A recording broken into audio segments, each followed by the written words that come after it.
qué gusto tenerlos con nosotros. Pues ya les dieron los anuncios, ya saben las actividades que hay. ¿Y por qué no van a su Biblia? Ya saben que somos una iglesia que lee mucho la Biblia.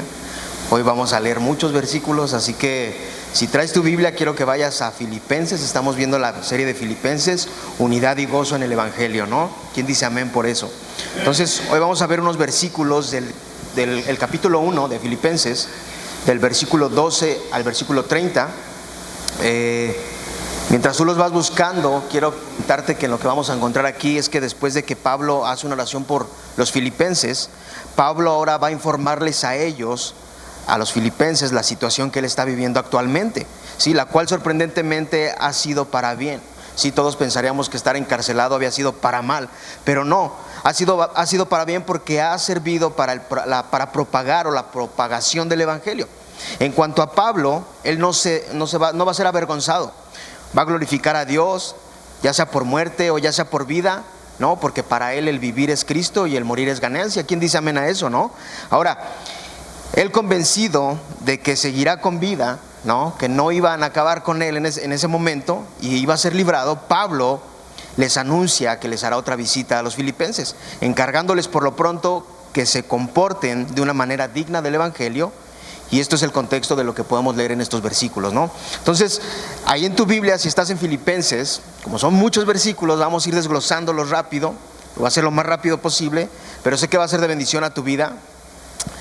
Yo sé que el güero ya oró por mí, él ya está orando, pero vamos a orar. Padre, te pido que tú hables a nuestros corazones, usa mi vida, Dios. Te pido que tú obres en cada corazón que está aquí, Dios, y que tú, Dios, exhortes nuestras vidas lo que necesitemos, Dios.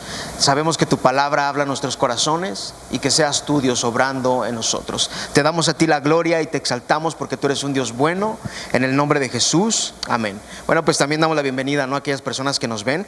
Y bueno, dice el capítulo 1, versículos 12 y 13: quiero que sepan, hermanos, que las circunstancias en que me he visto han redundado en un mayor progreso del Evangelio, de tal manera que mis prisiones por la causa de Cristo se han hecho notorias en toda la guardia pretoriana y a todos los demás. Entonces Pablo sabía que a pesar de todo lo que él estaba viviendo y él estaba pasando, el sufrimiento que él estaba viviendo o lo que había estado experimentando, él decía que las circunstancias que había visto, a veces tú y yo pensamos que las circunstancias que estamos pasando no tienen un propósito o no tienen un plan, pero las circunstancias que tú vives muchas veces tienen un propósito y un plan de parte de Dios. Él dice que han redundado, a lo cual quiere decir que habían tenido un beneficio, había un beneficio ahí, y ese beneficio era que el Evangelio se estaba propagando, ¿sí? El que Pablo estuviera encarcelado no fue un obstáculo suficiente para impedir la propagación del Evangelio en aquellos tiempos, para la salvación. Se estaba creando nuevas oportunidades para la expansión del Evangelio, ¿sí? Muchas veces las circunstancias que te pasan a ti, que nos pasan, no son casualidad. Y conmigo, no son casualidad. Son propósitos de Dios que usa para que otras personas conozcan del Evangelio o para que tú mismo crezcas en conocer más a Dios. Nada es casualidad. No, el 13 que decía, mis prisiones por la causa de Cristo. Las personas que rodeaban a Pablo en ese momento, ellos sabían y reconocían que Pablo no era un delincuente, que no estaba preso por ser delincuente, ¿sí? No estaba preso por eso, sino que se había convertido en prisionero. ¿Por qué crees? Porque predicaba a Cristo, porque hablaba de Cristo, y se ha hecho notorio en toda la guardia pretoriana. La guardia pretoriana, o el pretorio, la pretoriana, se refería a la guardia del palacio. Sí, es como si fuera un cuartel en un palacio, o en el palacio del emperador. Y esto se usaba también para referirse en un grupo de hombres de la guardia imperial. Pero como él estaba en una casa privada, él lo mandaron a una casa privada, estaba preso en Roma, pero en una casa, lo más probable es que pretorio, a lo que se refería, es a los integrantes de una guardia imperial que lo vigilaban las 24 horas. No porque estaba en la casa, estaba solo, estaban vigilándolo todo el tiempo. Tú puedes encontrar esto en Hechos 28, capítulo 28, versículo 16. Entonces Pablo, aun siendo prisionero, llevó a algunos de la guardia del palacio a que conocieran a Dios. Eso es impresionante. Aun estando encarcelado, ¿qué era lo que hacía? Él hablaba de Cristo. Él hablaba de Cristo. Él no se limitaba nunca. Él no tenía limitaciones. Tú puedes imaginar que los guardias aún estando cuidándolo, entregaban su vida a Dios, y quizás ellos iban a sus casas y les contaban a sus familias, y toda su familia entregaba su vida a Dios. No, más que estuviera preso, era que él estaba propagando el evangelio. Sus prisiones a causa de Cristo eran notorias a toda la guardia y a toda la casa imperial, y quizás en todo Roma, ¿no? Dice más adelante en Filipenses 4:22, todos los santos los saludan, especialmente los de la casa del César. Eso es impresionante, ¿no? Él no se limitaba aún estando preso, su fervor por Dios era increíble. Di conmigo, su fervor por Dios era increíble. Y dice el 14, la mayoría de los hermanos confían en el Señor por causa de mis prisiones. Tienen mucho más valor para hablar de la palabra de Dios sin temor. Las prisiones de Pablo causaron un efecto en los cristianos que lo rodeaban, todas las personas que lo rodeaban. Y aunque no estaban presos, quizás esas personas que iban a verlo tenían más ánimo que él, ¿no? Porque si no estás preso, pues tienes más ánimo, ¿no? ¿Y qué es lo que haces normalmente? Vas a una prisión y vas a animar a la persona que está ahí, ¿no? Vamos a darle ánimos para que no se desanime, ¿no? Porque posiblemente ellos iban y visitaban a Pablo y querían darle ánimo. Y ¿sabes qué, Pablo? Todo va a estar bien, no te desanimes, Dios está contigo, échale muchas ganas, no va a pasar nada malo, échale muchas ganas. ¿Y sabes qué pasaba? Quizás ellos esperaban darle ánimo a él, ¿no? Pero ellos se encontraban con un Pablo que predicaba el evangelio, y quizás le decía, oye, al guardia, cuéntale tu testimonio, cuéntale lo que Dios ha hecho contigo. ¿Y sabes qué pasaba? A lo mejor ellos querían hacerlo sentir bien y animarlo, pero ellos se encontraban con que Pablo tenía un profundo gozo por Dios, y salían animados y salían con más ganas de predicar el evangelio, porque Pablo tenía gozo a pesar de las pruebas. ¿Tú tienes gozo en las pruebas? A veces es difícil, ¿no? Dios tenía cuidado de Pablo a pesar de sus circunstancias. Aunque estaba preso, Pablo seguía siendo usado por Dios. Dios usó las circunstancias de Pablo para impulsar a los hermanos a que predicaran el evangelio sin temor, sin debilidad en su corazón. Porque lo que ese hombre, Pablo, que estaba encarcelado, él estaba viviendo, lo que él estaba viviendo era un ejemplo, era algo ejemplar. Y tú y yo, como personas, debemos de mantener ánimo y gozo en las dificultades, en los procesos difíciles, en las prisiones que nos atan. Como les dije la semana pasada, a veces estamos libres, pero estamos mentalmente presos. Tenemos una prisiones que nos atan. No hay gozo porque sabemos que debemos de tener gozo, porque sabemos en quién creemos, sabemos en quién confiamos, y sabemos que esas prisiones que tenemos no son eternas, que Dios puede cambiar nuestras circunstancias, porque Dios tiene cuidado de nosotros aún en las circunstancias que estamos viviendo. Y el 15, 16 y 17 dice, algunos a la verdad predican a Cristo aún por envidia y rivalidad, pero también otros lo hacen de buena voluntad. Esto lo hacen por amor, sabiendo que he sido designado para la defensa del evangelio. Aquellos proclaman a Cristo por ambición personal, no con sinceridad, pensando causarme angustia en mis prisiones. Algunos a la verdad predican a Cristo aún por envidia y rivalidad. Algunos predicadores querían sobrepasar el ministerio de Pablo, ¿no? Ellos luchaban con Pablo, y para promover su propio nombre y colocarse por encima de Pablo, ¿sí? Ellos, aunque predicaban, lo importante para ellos no era predicar el evangelio, era brillar ellos mismos, ¿sí? Estas personas estaban contentas de que Pablo estuviera preso y aplaudían y decían, wow, qué bueno que Pablo está preso, porque ahora yo voy a sobresalir, porque ahora mi nombre va a ser conocido, ¿no? En lo que ellos consideraban, digámoslo, como un concurso de predicar el evangelio. ¿Quién predicaba mejor? ¿Quién estaba predicando? ¿Y quién estaba en ese momento en el top, ¿no? Entonces, la iglesia quizás tenga muchas cosas que no nos agradan, ¿no? Por ahí decía una vez Güero, yo se lo escuché a él, yo no sé quién, lo dijo Güero, ¿no? Por ahí dicen, entonces, si tú vas a una iglesia, porque muchas veces decimos, yo no me voy de esta iglesia porque esta iglesia está mal, o esta iglesia tiene esto, ¿no? Y dice él, asegúrate de que cuando entres a esa iglesia tú no la destruyas, ¿no? Porque nosotros a veces cargamos situaciones en nosotros. Entonces quizás tengamos muchas cosas que no nos agradan en la iglesia, pero Pablo está mencionando dos cosas importantes que existen dentro de la misma iglesia: la envidia y la rivalidad, que surgen no de ti, de tu naturaleza carnal, de algo que está en ti. Algunos que predican el mensaje de Dios solo piensan en brillar ellos, en brillar solamente yo, pero sabemos que no todos son así. Algunos tienen la mejor intención en su corazón, otros usan a Dios para hacer sus fechorías. Usan a Dios para hacer sus fechorías y no solo se burlan de las personas, usan el nombre de Dios, el nombre de Jesús y el Espíritu Santo y hacen lo que quieren. La intención del corazón tiene que ser más fundamentada en la verdad. ¿Y qué es la verdad? Lo que yo diga, lo que yo crea, no la palabra de Dios, no mis propios pensamientos, no lo que yo creo por encima de la Biblia o por encima de Dios, para no caer en el engaño que surge con las posiciones, el liderazgo y todos los dones dentro de la iglesia. Porque recuerda que todo lo que hacemos es para la gloria de Dios. Todo es para la gloria de Dios. Di conmigo, es para la gloria de Dios. Dice la Biblia que no todo el que me diga Señor, Señor entrará al reino de los cielos. Entonces la intención perfecta surge del amor.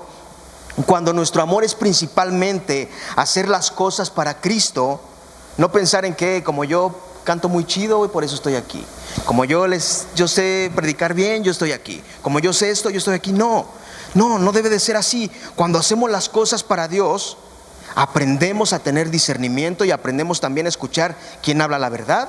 Y aprendemos a reconocer a aquellos que son impostores de la fe.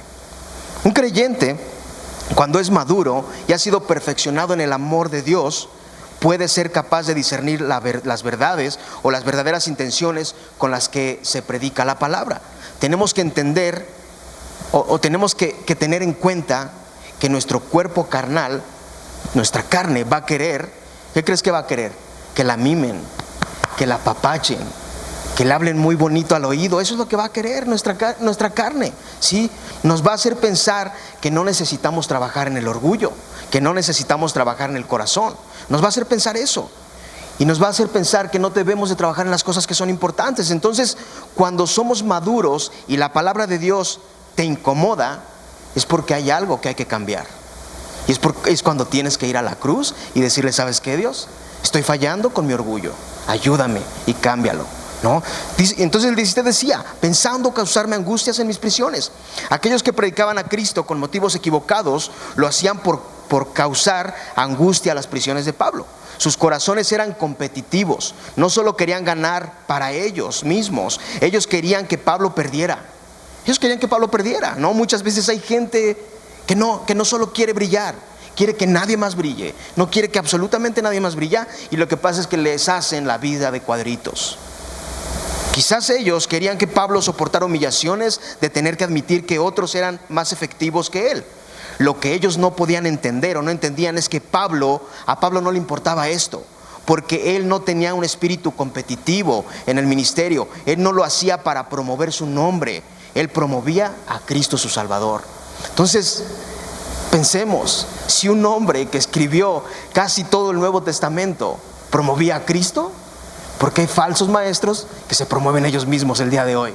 Cuando no escribieron nada de lo que nos revela la Escritura. Entonces, A.W. Tozer, pastor y predicador de 1900, escribió esta pieza exhortante que quiero leerte. Dice: querido Señor, yo me rehúso de aquí en adelante a competir con cualquiera de tus siervos.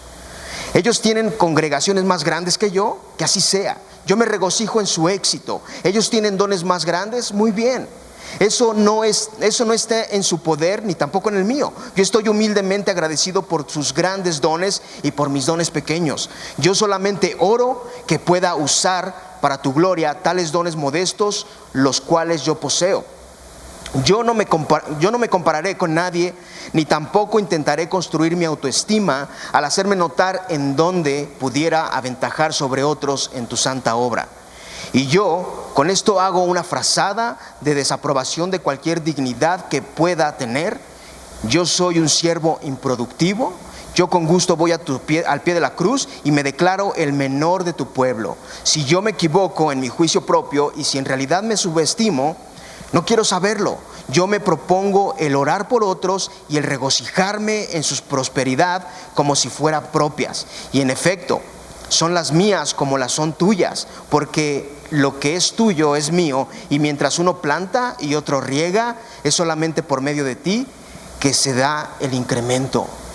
Entonces no debe de existir rivalidad, ni ver quién está haciendo mejores las cosas. No, tenemos que aprender a dejar toda contención, toda crítica, y entender que somos un mismo cuerpo y que todo lo que hacemos es para la gloria de Dios Padre. Si tú eres parte de esta iglesia, si tú amas esta iglesia, da lo mejor de ti. Da lo mejor de ti. Podría haber muchas cosas quizás que no te gusten, pero si tú consideras que esta es tu iglesia, da lo mejor de ti. Que conozcan de Cristo a través de tu iglesia y a través de tu vida, ¿no? ¿Alguien dice amén? Dice el 18. Entonces, ¿qué? Que de todas maneras, ya sea fingidamente o de verdad, Cristo es proclamado, y en esto me regocijo y me regocijaré. Entonces las personas predicaban el evangelio más energéticamente, siendo motivados por el encarcelamiento de Pablo. Algunos eran motivados de buena manera y algunos fueron motivados en una mala manera. Sin embargo, estaban motivados. ¿Y Pablo cómo estaba? ¿Lleno de orgullo? Pablo tenía gozo. Di conmigo, tenía gozo. Él tenía gozo. Este pasaje nos reconforta a nosotros, porque aunque muchas veces se predica el evangelio con una intención equivocada, Dios puede usarlo para llevar su mensaje y tocar los corazones. Pablo tenía gozo. Su gozo no dependía de aquellos que lo criticaban o las circunstancias que estaba viviendo. El Salmo 4:7 dice: hay muchos que son felices comiendo y bebiendo de más, pero yo soy muy feliz porque mi alegría viene de ti. ¿De dónde viene tu alegría? ¿De dónde viene tu gozo? Tú sigue dejando en alto el nombre de Cristo. No te preocupes. Tú sigue dejando en alto el nombre de Cristo. Aunque solo alcances una persona, eso es suficiente. Que tu gozo no dependa de aquellos que critican lo que hacen. Ámalos, bendícelos. Y al fin de cuentas, todo es para la gloria de Dios. Todo es para la gloria de Dios. Entonces Pablo se alegraba cuando el evangelio era proclamado con autoridad. A él no le importaba de quién recibiera el crédito. Él soportó todas las circunstancias injustas, sin amargura, hacia sus acusadores. No, él no decía: híjole, es que están hablando de mí, es que qué estarán diciendo allá afuera de mí, es que qué van a decir. No, en lugar de eso, él se regocijaba porque predicaban a Cristo, aunque lo hicieran con motivos equivocados. La actitud de Pablo era así. Él les decía así, más o menos así: si tú predicas el verdadero evangelio, a mí no me importa cuál es tu motivo o cuál es tu motivación. Si tus motivos son equivocados, Dios va a tratar contigo, pero al menos el evangelio es predicado. Pero si tú predicas un falso evangelio, no me importa qué tan buenos sean tus motivos. Tú eres peligroso y debes detenerte de predicar tu evangelio falso, y los buenos motivos no excusan tu mensaje falso. Entonces, si las prisiones de Pablo no podían estorbar en el evangelio, tampoco lo harían los malos motivos de algunos. La obra de Dios aún se estaba haciendo, y eso era causa de regocijo y alegría para él. Por eso estaba contento. ¿Estás contento? Sí, eso. Dice el 19:20: porque sé que esto resulta en mi liberación mediante las oraciones de ustedes y la provisión del Espíritu de Jesucristo, conforme a mi anhelo y esperanza de que en nada seré avergonzado, sino que con toda confianza aún ahora, como siempre, Cristo será exaltado en mi cuerpo, ya sea por vida o por muerte, porque sé que esto resultará en mi liberación. Pablo sabía que el Señor estaba en control de todos los eventos que estaban pasando con él. Aun cuando sus prisiones y el próximo juicio que iba a tener ante César Nerón hacían que la situación se viera más tenebrosa, él sabía que Dios estaba en control, pasara lo que pasara. Porque en las oraciones de ustedes, Pablo estaba tan confiado debido a que él sabía que los filipenses oraban por él. Su liberación en su situación actual estaba conectada a la oración de los filipenses, mediante las oraciones de ustedes y la provisión del Espíritu de Jesucristo. Sin embargo, no era la oración de los filipenses en sí misma la que satisfacía a Pablo en sus necesidades. Era la provisión del Espíritu de Jesús o de Jesucristo, lo cual venía a Pablo por las oraciones de los filipenses. Las necesidades de Pablo quedaron satisfechas por el Espíritu de Dios. Pero esa provisión hacia Pablo fue traída por las oraciones de los filipenses. Si te puedes dar cuenta aquí, hay que unidad. Había unidad. Aunque ellos estaban en Filipos y él estaba en Roma, había una unidad de oración. Oraban por él y él oraba por ellos, porque la semana pasada vimos cómo él oraba por ellos. Ahora ellos estaban orando por él. Entonces, a través de la oración, Dios obraba y traía paz y gozo, tanto a ellos como a él. Entonces dice el 20 que conforme a mi anhelo y esperanza. Estas son palabras de fe. Pablo confiaba poderosamente en Dios. ¿En quién confiaba? En él o en Dios. Confió primero en Dios para decir que nada sería avergonzado. Él creía que Dios no permitiría que él fuera avergonzado. A pesar de que él estaba en prisión y estaba esperando el juicio del César, Pablo tenía la confianza de que él estaba en el centro de la voluntad de Dios. Él sabía que Dios no le estaba castigando a pesar de las adversidades que estaba sufriendo en ese tiempo, ¿no? Muchas veces lo que nos pasa, podemos pensar que es un castigo de Dios, que es algo malo, pero muchas veces es un propósito de Dios para tu vida. El 20 entonces dice: Cristo será exaltado en mi cuerpo, ya sea por vida o por muerte. Pablo también tenía esta confianza y admitió a los filipenses que quizás no sería librado de sus prisiones y que posiblemente esto podría resultar en un martirio. Pablo no vivió su vida para promoverse él mismo, sino para glorificar a Cristo. Si un día Jesús decidiera que Pablo pudiera glorificarle a él a través de que Pablo entregara su vida, Pablo estaría contento por la oportunidad, ¿no? Aún así, esto debió haber golpeado fuerte a los filipenses, los cuales vieron que a Dios hacer tantos milagros espectaculares de liberación en la vida de Pablo, en lo que yo te dije que leyeras la semana pasada en Hechos 16, del 11 al 40. Ellos veían todo esto, veían todo lo que Dios hacía, pero hubiera sido más fácil para los filipenses el asociar la gloria de Dios solamente en el ser librado de los problemas y no el ser librado en medio de los problemas. Es fácil para nosotros como personas dictar a Dios cómo Él puede y no puede ser glorificado en nuestras vidas. Pero debemos ser sabios como Pablo. Él simplemente dejó eso en las manos de Dios. Sus palabras confirman la certeza que existe en su corazón. La fe que él tenía es una fe firme. Di conmigo: fe firme, forjada por muchas dificultades y problemas. Él nunca tuvo fácil. Te dije que él escribió la tercera parte, muchos libros del Nuevo Testamento, y él nunca la tuvo fácil, ¿sí? O lo azotaban o lo ponían preso, pero nunca la tuvo fácil. Él tenía su confianza totalmente en Dios. Él estaba abandonado totalmente al Señor. Él sabía que su fortaleza no provenía de su humanidad, porque si fuera de su humanidad, ¿quién soportaría cada rato estar en prisión? ¿O quién soportaría cada rato que te dieran unos buenos chicotazos? No, su confianza y su fortaleza estaba en Dios, no en su humanidad, y estaba en el Espíritu Santo. Y él no creía ni pensaba: híjole, ¿será que sí voy a ser liberado? ¿Será que Dios sí me va a sacar de las prisiones? Es que si no me saca de la prisión que estoy aquí, los demás predicadores, ellos van a seguir predicando, ¿y qué va a pasar conmigo? No, él firmemente tenía la seguridad de que sería liberado. ¿De qué manera? Su fe, la esperanza y el anhelo están puestos sobre la roca. ¿Quién es la roca? Es Cristo.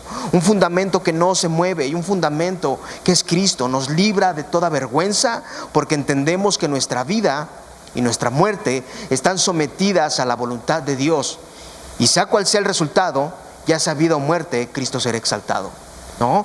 Entonces dice el 21, todos conocemos este versículo: pues para mí el vivir es Cristo y el morir es ganancia. Qué difícil puede sonar estas palabras, ¿no? Cuando las dicen. Muchas personas le tienen miedo a la muerte, ¿no? Amigos, personas amigos que tengo, familiares: oye, es que yo le tengo miedo a la muerte, ¿no? Es que ellos le tienen miedo a la muerte, ¿no? Pero sabes, cuando el creyente es maduro en la fe, puede comprender muy fácil estas palabras, porque sabe que cada prueba, situación, circunstancia produce fruto de vida espiritual en nuestro interior, para ser perfeccionados a fin de alcanzar la estatura perfecta de Cristo.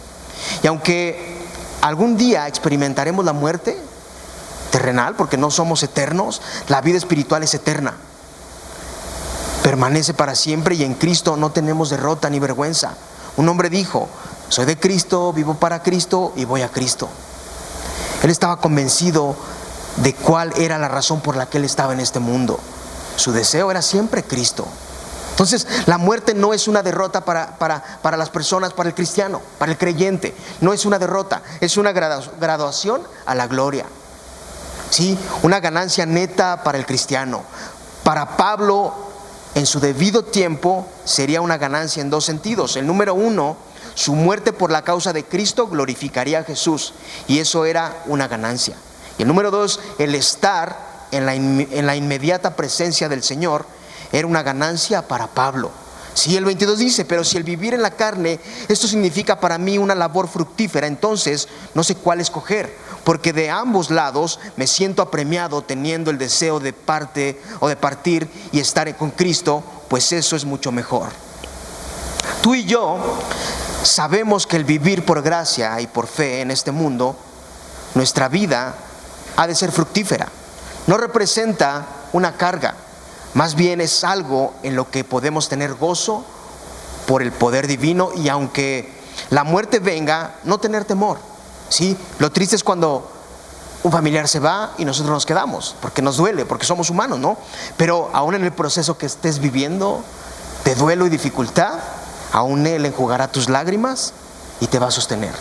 Dios te sostiene y no te deja solo, porque Dios está con nosotros. Entonces, saberla y la muerte ya fue vencida por Dios, ya fue vencida por Jesús. Muchas veces nos domina el temor, mas sin embargo Jesús nos da libertad de ese temor. Ahora nos libra para vivir o morir dignamente, amando apasionadamente a nuestro Dios. Pablo, con el pasar de los años, él fue comprendiendo que lo mejor era siempre la voluntad divina. Es lo que siempre tenemos que ver, que la voluntad de Dios siempre es mejor que lo que nosotros pensamos. A veces no es como queremos, a veces no es como pensamos, pero Él en su soberanía y en su amor sabe que su voluntad es mejor. ¿Sí? Entonces Él prefería seguir cumpliendo la voluntad divina, y a Él no le importaba vivir o morir. Él sabía que era un premio vivir para Cristo o morir para Cristo. Y tú, como hijo de Dios, es lo mismo. Si tú vives, es para Cristo, y si mueres, es para Cristo. Nuestra vida tiene que girar en torno de Cristo, ya que hemos decidido dejar que Él sea el centro de nuestras vidas, y para Él tiene que ser la gloria. Para Él es la gloria. Y el 24 dice: sin embargo, continuar en la carne es más necesario por causa de ustedes. Él estaba cumpliendo propósitos en la iglesia.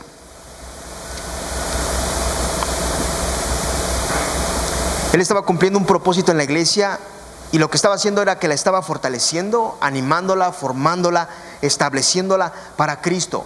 Su testimonio de vida, de amor y servicio eran simplemente algo increíble. Y sus problemas, sus dificultades, sus prisiones, sus azotes animaban a los creyentes a perseverar aún en medio de toda situación adversa. Pablo resignó su deseo personal de estar con su Señor por la necesidad de edificar la iglesia. ¿Sí? Y dice el 25 y 26: y convencido de esto, sé que permaneceré y continuaré con todos ustedes para su progreso y gozo en la fe, para que su profunda satisfacción por mí abunde en Cristo Jesús a causa de mi visita otra vez a ustedes. La fe va avanzando conforme Dios lo dispone. Muchas veces dicen: es que mi fe va creciendo, pero no tienes nada que ver. Dios aumenta tu fe, Dios pone tu fe. ¿Sí? La fe va avanzando conforme Dios lo dispone. Su perfeccionamiento está siempre disponible de parte de Dios. Él ha dispuesto de servidores o de servidores, digamos, de pastores, de palabras, de personas, de situaciones, para que nos permitan avanzar en la fe. De cada uno de nosotros depende estar atentos para permitir con diligencia seguir el consejo que viene de lo alto. Porque Dios pone personas, y Dios te habla a través de personas y pone predicadores, pero depende de ti mismo crecer en la fe, que busques de Dios para que aumente tu fe. Podríamos pensar que Pablo se estaba vanagloriando, pero no es así. Él lo que está haciendo es exhortar a que ellos vieran lo maravilloso de su testimonio, sí, de un siervo que cumplió el propósito de Jesús. Permite que Dios obre en su vida para gloriar a Dios. Era lo que él estaba permitiendo. Su vida era un ejemplo. Y conmigo, la vida de Pablo era un ejemplo. Y recuerda que todo es para la gloria de Dios. ¿Sí? Su profunda satisfacción por mí abunda en Cristo Jesús. La amistad de Pablo con los filipenses era tan íntima que él sabía que ellos tendrían gozo al verlo otra vez. ¿Y sabes qué? Así tendría que ser en la iglesia el día de hoy. Así tendría que ser cuando tú entraras en la puerta. Quizás ahorita no puedes porque traes tu cubrebocas, pero si te ríes, tus ojos se ven chinitos.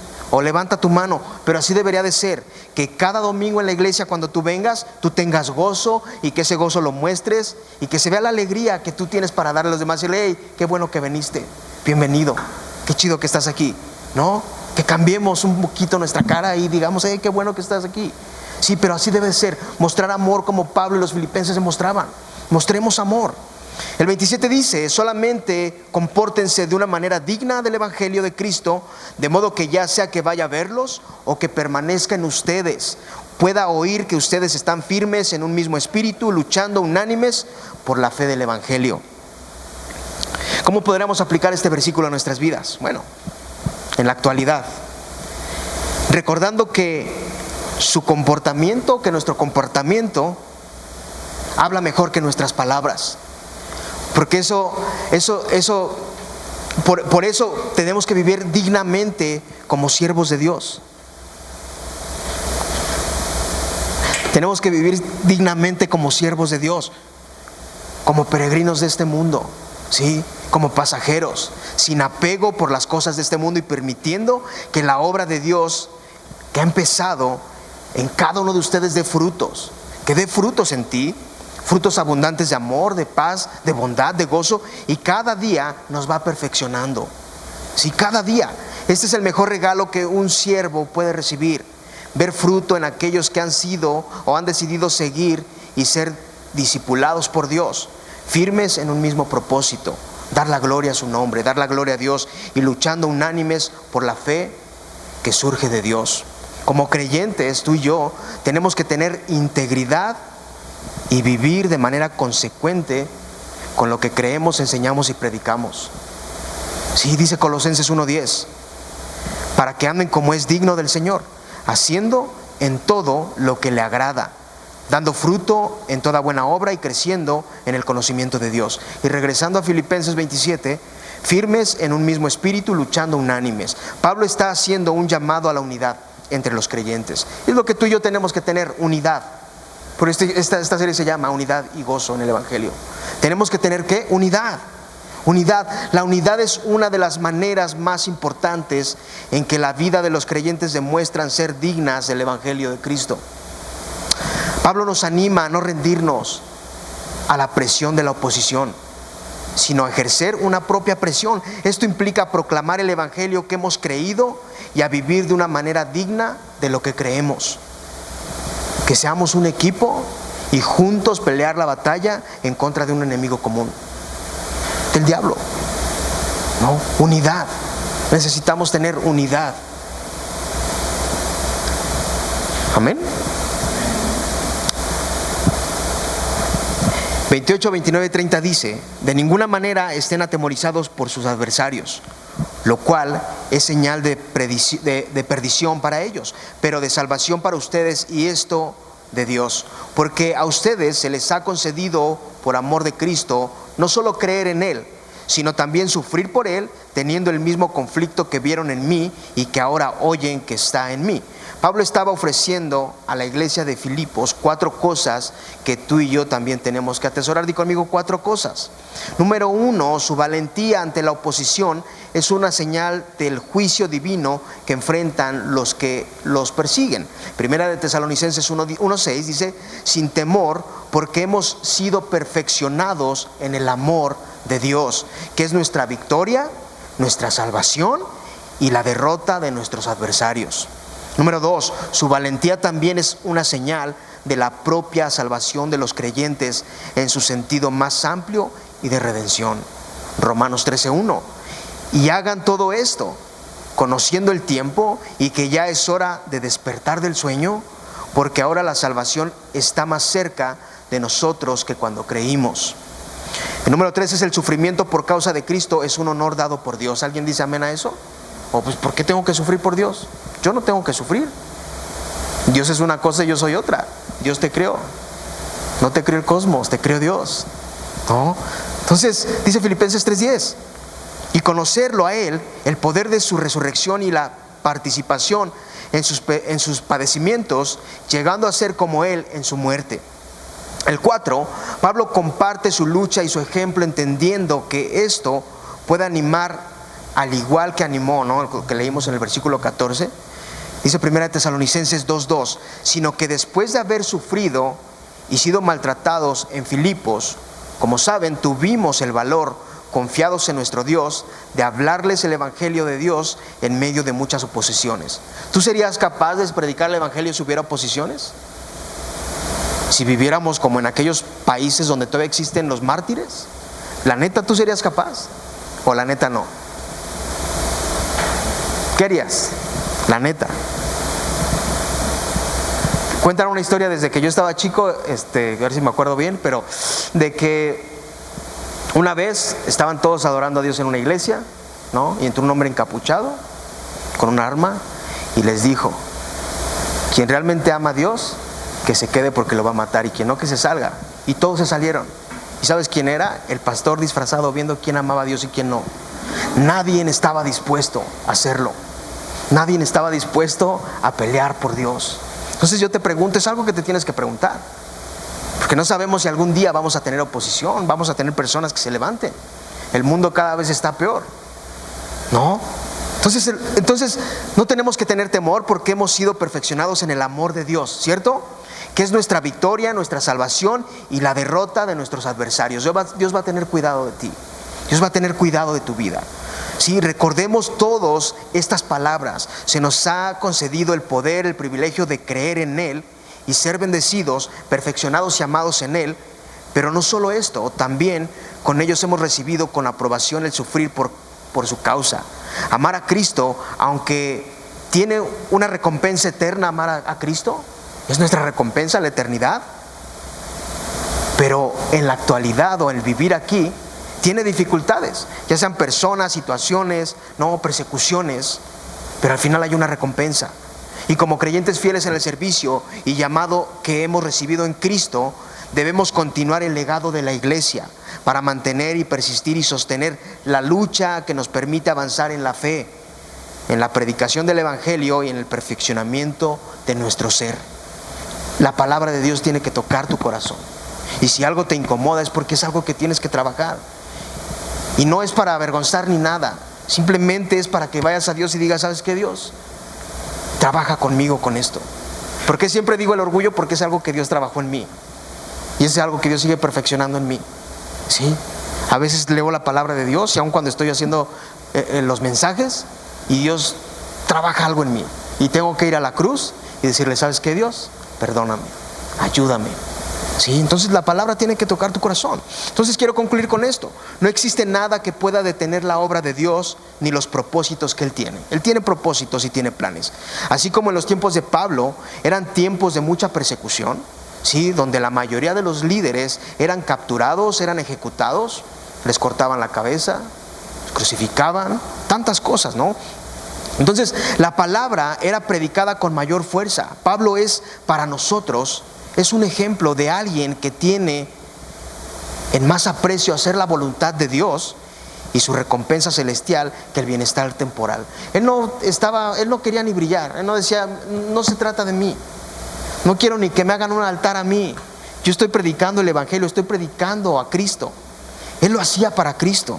Él es un ejemplo para nosotros, ¿sí? Entonces, aun cuando la palabra ha sido predicada con motivos equivocados e inapropiados, ha sido proclamada y muchos son rescatados de falsas doctrinas, debemos hablar la verdad y confiar en que Dios abrirá los ojos de los que son engañados. Aprendamos a leer la Escritura por nuestra cuenta, a leer la Biblia. Tú debes de comprobar si lo que realmente tú ves en internet, lo que predican ahí, la neta es correcto. Tú debes de checar eso. No decir: es que se oye bien bonito, es que él habla bien chido.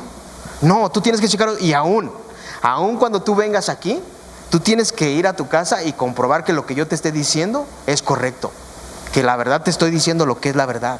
No confiar en lo que yo diga y dejar ya la próxima semana, ya vuelvo a abrir la app de mi Biblia. No, tú tienes que comprobar tú mismo que lo que estamos predicando es correcto, que sea la verdad o que no sea la verdad. No, cualquier circunstancia que se te presente es una oportunidad. ¿Para qué? ¿Para quejarte? ¿Sí? ¿Es para quejarnos? No, es para glorificar a Dios. Y no es lo importante si vivimos o morimos. Si tú vives en esta vida entregando tu vida a Dios, la muerte es una ganancia. No, la muerte es una ganancia. Lo importante es que Dios sea glorificado y que nosotros podamos seguir creciendo y preparándonos para nuestro encuentro con Él, día con día. Nuestra vida no tiene que ser evaluada por el éxito terrenal. Y si tú has logrado el éxito terrenal, es una bendición de Dios para tu vida. Y eso es impresionante. Y eso está muy bien. Mas sin embargo, lo principal es si estamos viviendo una vida digna del Evangelio o no. Principalmente. Porque podemos tener los millones y no vivir una vida digna una vida digna del Evangelio. O podemos no tener ningún millón y tampoco una vida digna del Evangelio. ¿No? Aprendamos a ver el sufrimiento cuando no venga como consecuencia a una mala acción o decisión. Veámoslo como un regalo de Dios que recibimos por gracia, igual que Él cree, por gracia al igual que Él cree en Él. A ver, se los vale otra vez, para que no se hagan bolas, porque ya me hice bolas, ¿no? Aprendamos a ver el sufrimiento, sí, nuestro sufrimiento, pero no el sufrimiento que venga por una acción o decisión mala que muchas veces cometemos, sí, que veamos ese sufrimiento como un regalo de Dios que recibimos por gracia, como creer en Él, el cual, aunque es difícil y doloroso, traerá fruto de justicia, recompensa, progreso para el Evangelio y la gloria de Dios. ¿Sí? Entonces, ahí donde estás, ¿por qué no oras conmigo? Inclina tu rostro. Amado Dios, gracias por este día. Gracias porque tú eres bueno y gracias por tu bondad y por tu amor inagotable, Dios. Dios, yo te pido que tú obres en nuestros corazones y sigas dándonos tu gracia para aprender de ti cada día. Padre, ayúdanos a comprender que cualquier circunstancia de nuestras vidas, a seguir confiando en ti, comprendiendo que esas circunstancias que pasan en nuestras vidas muchas veces son con propósitos que vienen de ti, para que otros conozcan de ti o para que crezcamos más en ti, Señor. Amado Dios y Padre Santo, ayúdanos a tener discernimiento de cuando nos están hablando la verdad o cuando son falsos maestros. Que no nos dejemos llevar por nuestro corazón engañoso, sino que la palabra confronte ese corazón que muchas veces actúa de manera incorrecta. Padre bendito, te pido que tú traigas unidad en nuestra iglesia para mostrar amor los unos por los otros. Que cuando nos veamos sea con gozo y no con desilusión, sino que haya gozo en nuestros corazones, que haya alegría de saber que somos una familia en la fe. Padre, sabemos que nada puede detener tu obra, lo cual tú comenzaste, y tú la irás perfeccionando día con día hasta el encuentro contigo. Y que podamos comprender que si vivimos es para tu gloria, y que si morimos también es para tu gloria. Que los años que nos queden por vivir en este planeta sean para glorificar tu nombre por medio de lo que hagamos en nuestras vidas, y no para vanagloriarnos falsamente, Dios. En el nombre de Jesús, amén.